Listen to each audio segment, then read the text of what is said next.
So a fun little disclaimer, I'm happy to announce that this is quite possibly the last video I'll be making with poor voice audio quality.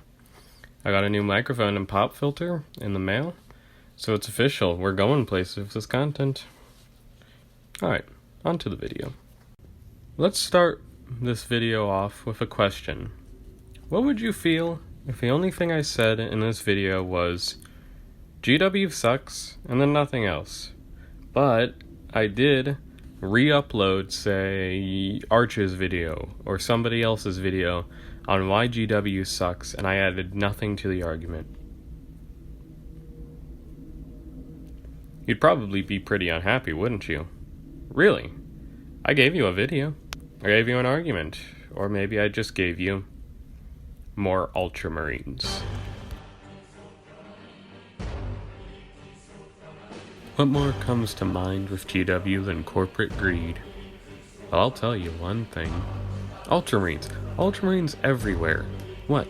You like the Dark Angels? Blood Angels? Space Wolves? Anything but Gilliman's blue balls? Well, I don't know what to tell you, kid. Just buy Ultramarines and paint them in the color scheme of Dark Angels. But really, why Ultramarines? Why do the Ultramarines get all the releases? Well, for one, they're generic and easy to mold into anything they want. The Ultramarines don't have a niche in lore or in visual. They don't have too much, really, in visual style. Except I really like the Honor Guard models. Okay, they're pretty cool. Okay. That's honestly the problem, however. Visually, a Primaris Intercessor for the Dark Angels looks no different for a Primaris Intercessor of the Ultramarines. Unless you pay money. Yeah, buy the upgrade sprues for a squad of Intercessors, adding $15 already onto the $60 you've paid for them. Yes, we can try and differentiate them, but the Primaris Marines themselves are just so basic and flavorless. Hell, they'll even make you buy some of the Ultramarine reliquaries already on them as a subtle hint hint nudge nudge, you know? Now, to be fair, I do enjoy the Primaris Marines to a certain extent, but to me they represent a wider sickness that just absolutely must be addressed. Visual whitewashing. Yes, I'm using the word whitewashing for this. Not because there's too many white people in Warhammer, but because they're basically making their models look generic and boring. I mean, I'm a white person, and let me say generic and boring is what white people are. Uncle Bob with his Confederate flag definitely is just boring. The Primaris Marines represent a change in coming to everything. The Guard has Cadians. The beautiful and amazing Sisters of Battle have the Order of Our Martyred Lady. Chaos Marines have the Black Legion, and every other group imaginable, from Orcs to Eldar to Genestealer Cultists. There is some group at the forefront that is the generic group. It's these generic groups who represent the jack of all trades, master of none, that really start to blur the lines between the armies of Warhammer. This makes them uninteresting and boring, and really makes my Kriegsmen make sad gas mask noises every time an Imperial Guard release is announced. So what about the model releases? Oh my dear Golden Emperor, what have we done to deserve such horrible releases? Like, okay, the Primaris Assault Intercessors, just take my money right now. But the Sisters of Battle and their Dreadnought sequel? Why? We asked for this? GW is bad at this. They released these models that no one really asked for and only 30% of the community really wanted. They also seem to make one step forward and like 3 steps backwards. In the most recent times, the good models are the Skeleton Warriors, the new Orc models. Hello? Any good models here? Hello? So then, the bad models. Well, the new Sisters model, the godforsaken upgrade sprues for the Cadians. Oh, and I'll get to that soon enough.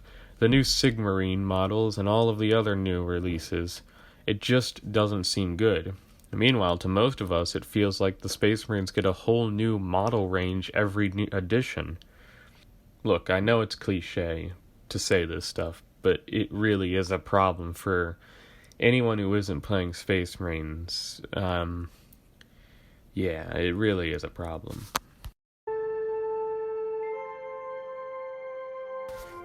Dawn of War came out nearly 20 years ago. I don't really need to say much more than that, but Space Marine also trails about 10 years ago, and Mechanicus came out 3 years ago. Between that time, there have been dozens of 40k video game releases, and a lot of them aren't the greatest. Of course, I'm not expecting perfection, but I do have standards when it comes to what I'll play.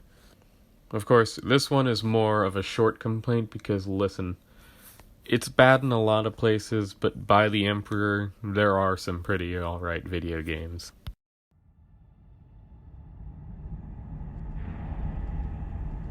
So, don't bring any of the elitists in on this argument, but Warhammer's pricing is bananas. I'll explain to you why.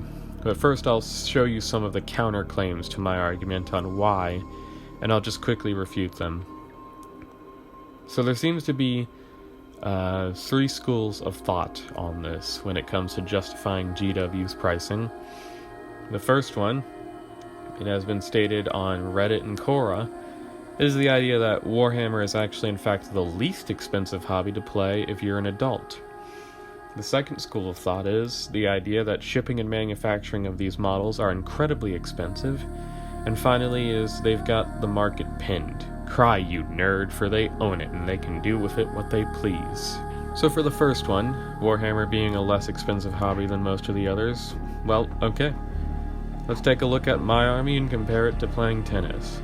A good tennis racket will cost you $200, I'd say that much.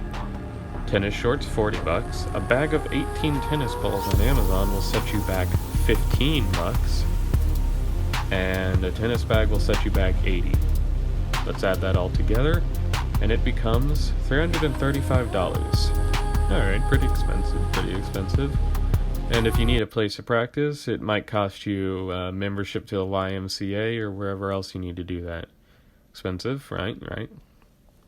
Not even close. Not even that expensive. I run a Death Corps of Krieg army. Yes, go ahead. Call me a Nazi for liking history, because World War I Germany is totally no different from World War II.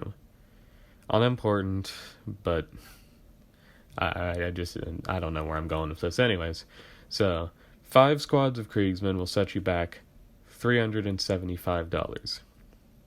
Already we're above the last one, and that's your basic kit right there. I have spent over $1,000 on a model line that is no longer really supported by GW. And no, I'm not salty, you're salty. You might say, oh, just play something other than Krieg. It's not that expensive. Oh, but I know you've spent $1,000 on your army too.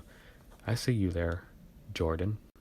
So what of the second argument? Well, yes, it might cost a small amount to ship the product. It in no way justifies the ludicrous pricing. $5 worldwide shipping does not make a dollar worth of plastic instantly $60. Just simply put, a 15 to 25 pound package costs you $3 to $15 to ship. A package of GW certified plastic is definitely going to be a little bit more or less than 15 to 25 pounds, but 15 to 25 pounds of plastic, especially Warhammer stuff, is probably going to be worth at least a couple thousand. The final argument, the argument that GW can do whatever they want since they've got the market. For once, that argument is actually true, to a certain extent. GW just does not care about anything other than money, and will absolutely screw you out of your money. But yeah, they're a corporation, so they're going to try and do that, obviously. Do you feel good about it? Do you feel good about being right? Are you some red pill-based Redditor sticking it to the femboy who brings up these issues? Yeah, they can, but should they? Do you want to pay $60 for 5 little pieces of Brother Barricule? If so, then I guess you win the argument, but I'm not so keen on it. I have a problem with it.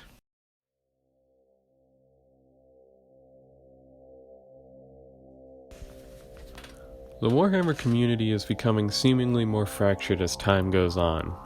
It manifests in small arguments and different groups trying to leech off of Warhammer for personal or political gain. The community is ready to go to war. You have groups of people who will enjoy any model release, and while you might expect me to pin malice on them, I really don't. I really think they're just enjoying the hobby.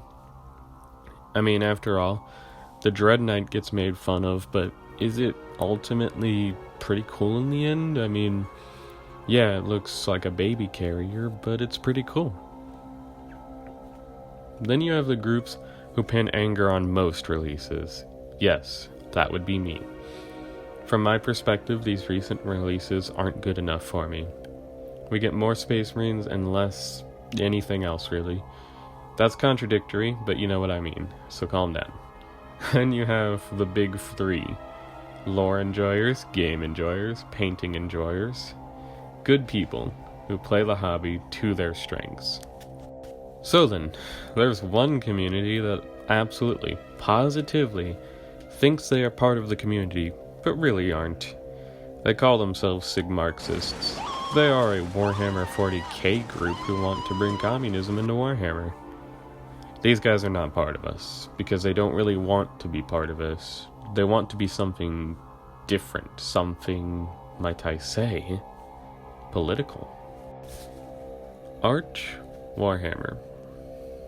Or, in all actuality, Arch.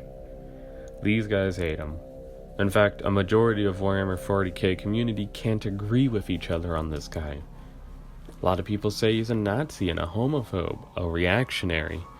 And I've also been told he hates babies and defends pedophiles. I've watched Arch for years. I've formed my own opinion through experience. I've taken an unbiased stroll through these people's claims. I've watched the people who stand against him. It all comes around to one thing, and really one thing only. These claims are baseless, and I've yet to hear Arch say racist things. He refutes it, really. So, why bring up Arch? Well, Arch is paranoid about something. Like, he's paranoid enough to make 3 videos about gatekeeping. The community is changing in his mind, and I believe that this is really an overreaction. And that this overreaction will only breed more conflict. He says we must gatekeep. I really say we must police. Because he says gatekeeping trying to redefine the term.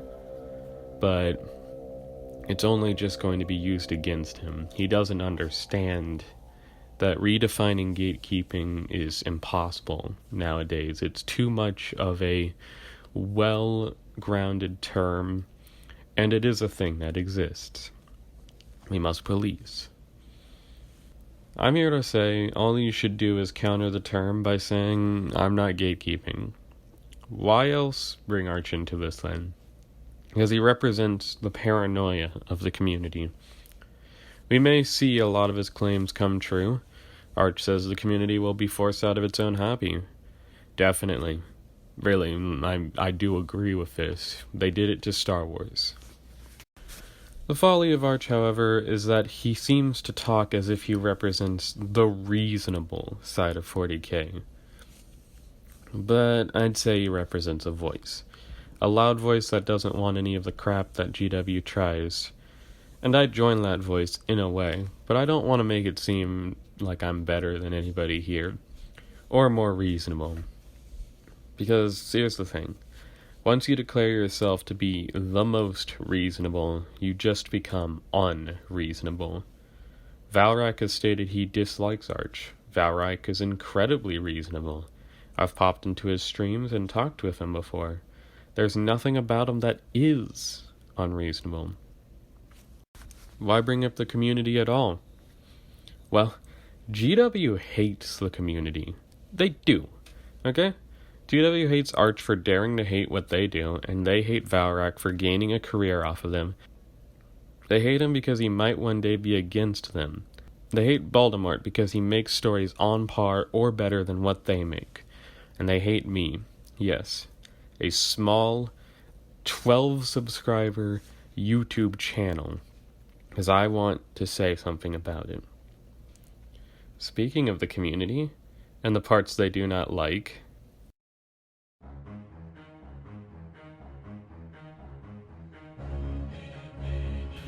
Astartes, Sodas, and many other small animators have been bought up by GW.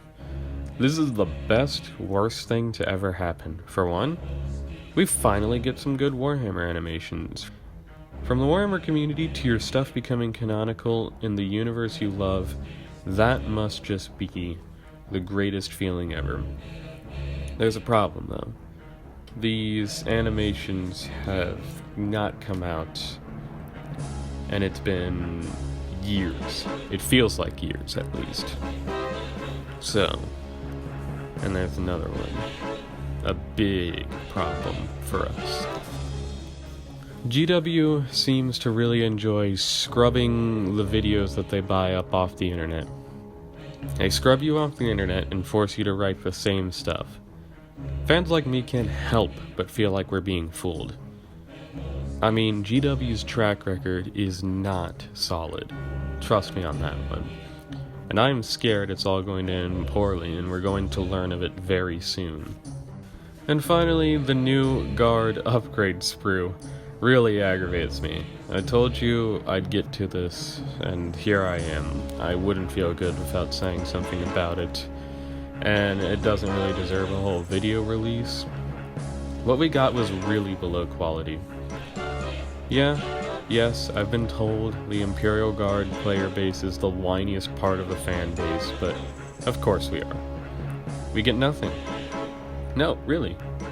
What did we get this entire year? We got the Catachan Colonel and the upgrade sprue. We've got a female Commissar model, but no female Guard models. And yet, we don't even get, like, half the factions that exist. Look at these pictures. They are all common canon Guard regiments. These make up the biggest army in the galaxy, and all of them have flavor. All of them are good works of art. This is how much you can play today without going to eBay. This is uncalled for. This shouldn't even be the case. Nearly all of these should have models, yet they don't. That's what most factions feel. We don't even get an Orc-style release with a couple of models. Nor do we even get a new unit. We get an upgrade where we can upgrade Arcadians into Cadians. Let me conclude this with an olive branch to anyone who truly disagrees with me. Let me start by saying that all of this really is just my opinion. I don't think my words are gospel, and I don't think your opinion is wrong. For those of you who hate Arch and are Sig Marxists, I don't discredit you for what you find to hate Arch with. He has said the N-word before and other things. Yes, I do agree. There are reasons to dislike him. I don't react as hard to him, because I don't feel like I should react as hard. I mean, after all, I'm just some boring white guy. If you're mad that I don't consider you a part of this community, that being Sig Marxists, that cannot be my problem. You want to turn something into something else. You want to turn this community into something else. You bring communism into a game that doesn't need it. You will fracture us. But you're still human, and I don't hate you. I don't want to see all your models smashed and your subreddit burned to the ground, because you guys are at least posting your models on it. For those who disagree with me, just put it in the comments, I guess. Well, that's all for today. Subscribe if you like. I'm just glad you're here. My mic arrived yesterday, so next up will be the Siege of Prague. Strap yourselves in. It's gonna be big. Hey, as a little aside here, I'm here with my new mic first off, and second off, Warhammer posted a video recently that showed some light on some new animations. So as a little aside, we might actually see how these turn out here soon. And on top of that, it looks like we got a Krieger in there somewhere, so we may actually get some recognition. Alright. Now, actually, it's legitimately over, but I couldn't pass up on that while editing.